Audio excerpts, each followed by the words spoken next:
नमस्कार माझ्या OIT मित्रांनो, आज मी तुम्हाला अक्कलकोट स्वामींची एक सत्य घटना सांगणार आहे. स्वामी भक्त आहे त्यांची.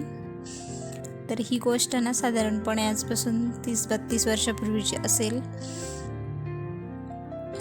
जोशी काका म्हणून एक स्वामी भक्त होते, ज्यांच्याकडे आम्ही नेहमी जायचो. त्यांच्याकडे खूप मोठे दत्त जयंती, गुरुपौर्णिमा असे दत्त संप्रदायातले उत्सव व्हायचे.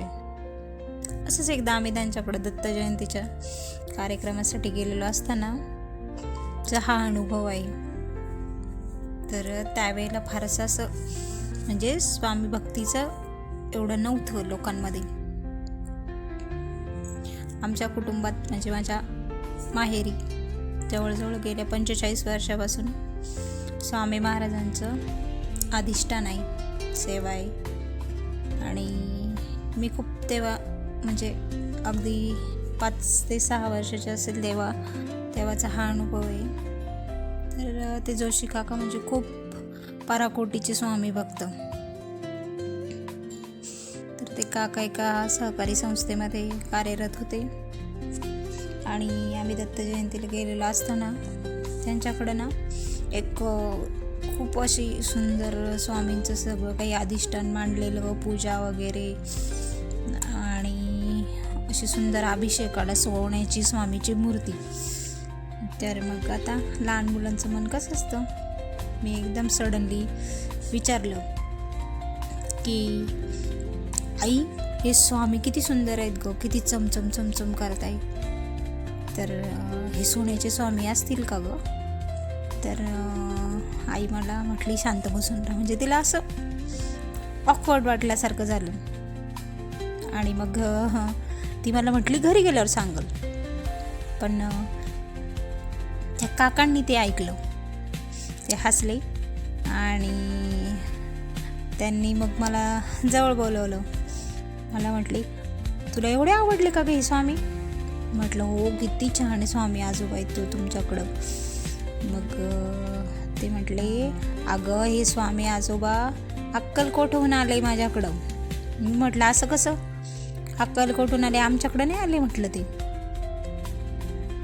तर ते काका हसायला लागले खूप. म्हटले अगं ते असे येत नाहीत. मग मी म्हटलं कसे येतात मग, तुम्ही कसं आणलं त्यांना? ते म्हणे त्यांना ना खूप बोलवावं लागतं, त्यांना बोलवल्याशिवाय ते येत नाही. मग म्हटलं कसं बोलवायचं त्यांना? मग त्यांनी असं सांगितलं, आता तू लहान आहे म्हणे, तुझी आई कशी करते घरी सेवा? म्हटलं आरती करते, स्वामींचा जप करते. मग म्हणे हो तसंच बोलवायचं, तसेच येतात स्वामी. बरं ठीक आहे. मग म्हटलं काका, आता मी जर असं केलं तर असे स्वामी येतील का? म्हणे हो येतात. म्हटलं मग सांगा बरं तुमच्याकडे हे स्वामी कसे आले? तर मग ते मला म्हटले, आज तर मोठा उत्सव आहे म्हणे, आज माझ्या मागं इतकं सगळं घाई आहे.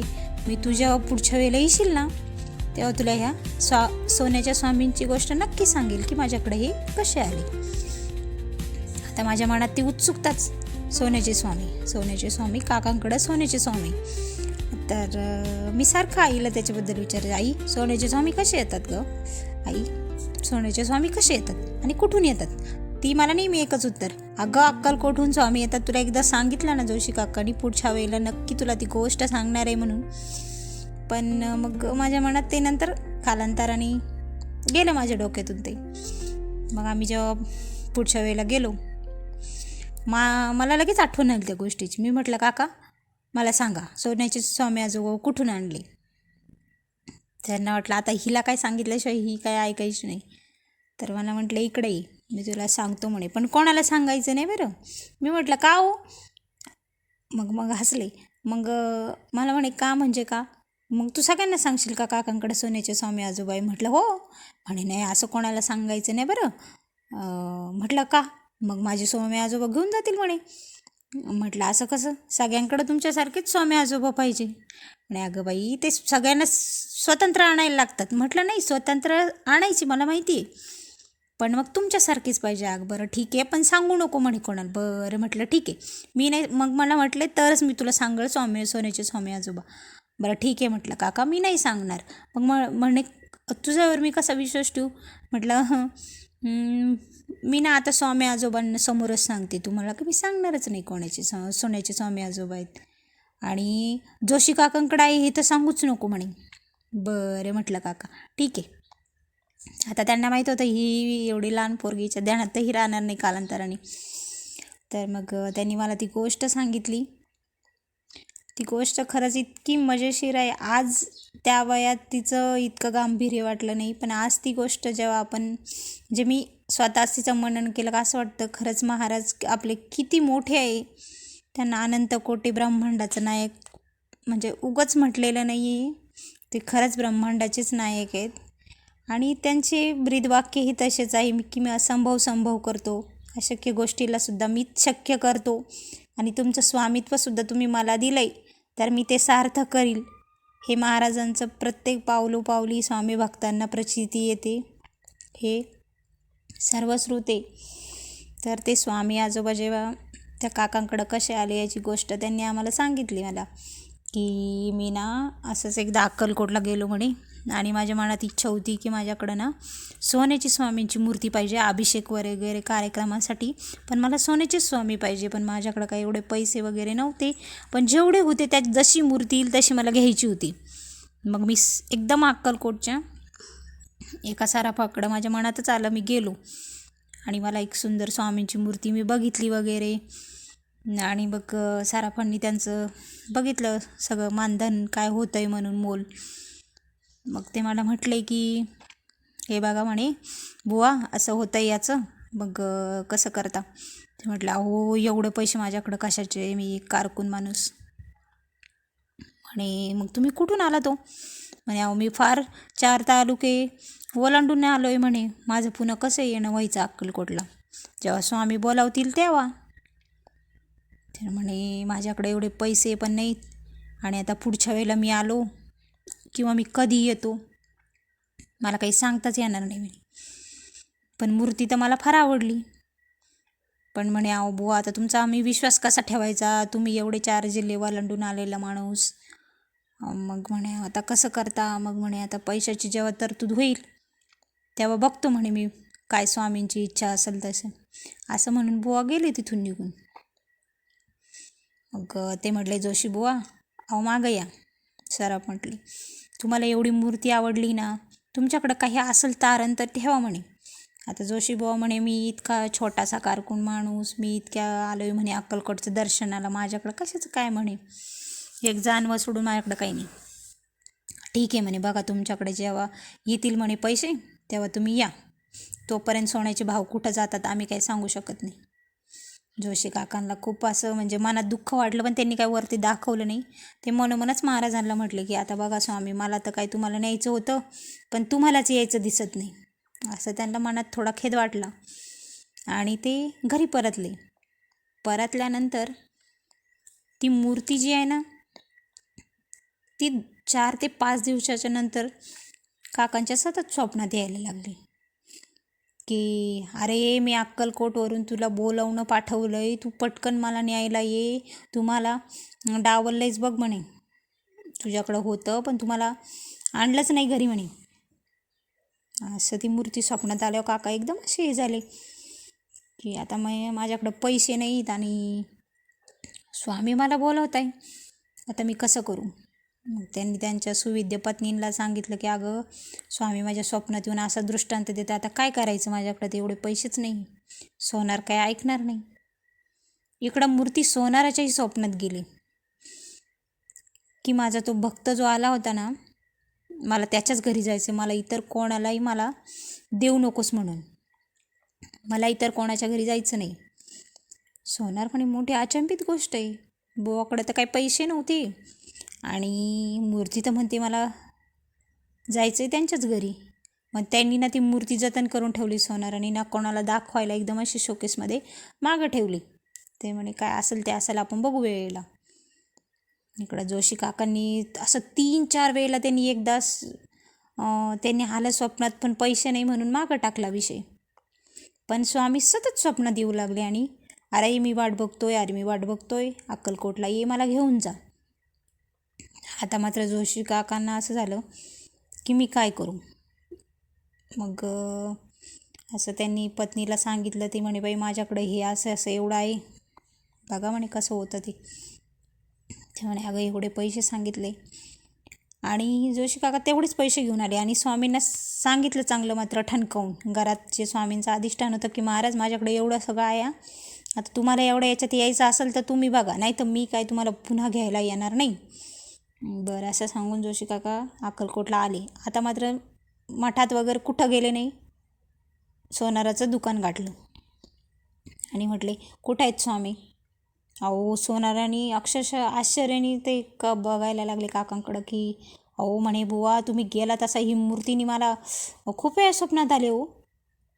म्हणे मला त्यांच्याकडे जायचं आहे, त्यांच्याकडे जायचं आहे, तुम्ही काही करून ही मूर्ती घ्या म्हणे. ठीक आहे तुमच्याकडे जे आहे ना ते द्या म्हणे आणि ही मूर्ती घेऊन जा, तुमची खूप श्रद्धा दिसते म्हणे. कारण ह्या मूर्तीचं असं कुणाच्या स्वप्नात जाऊन हे असं सांगणं म्हणजे काही सामान्य गोष्ट नाही म्हणे आजच्या युगात. जोशी काकांच्या डोळ्यात आनंदाश्रू खूप रडायला लागले ते की महाराज खरंच तुम्ही किती दयाळू आहात. मला पैशाची काही सांगण्यापूर्वीच सराफाने ते सगळं काही त्यांना जोशी काकांना हे केलं. झालं ते सगळं त्यांनी मूर्ती वगैरे पॅक करून दिली त्यांना.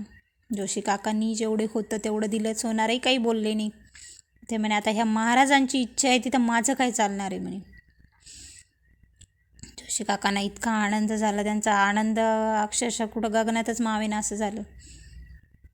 त्यांनी महाराजांना घेतलं आणि मात्र लगेच सोनार म्हणाला अहो बुवा तुमच्याकडे काय म्हणे इतक्या लांबून आला, एवढी मोठी सोन्याची चाललाय म्हणे घेऊन, तुम्हाला जपून बरं म्हणे, फार चोर उचक्य आहे, कलियुग आहे. जोशी काका मात्र हसले.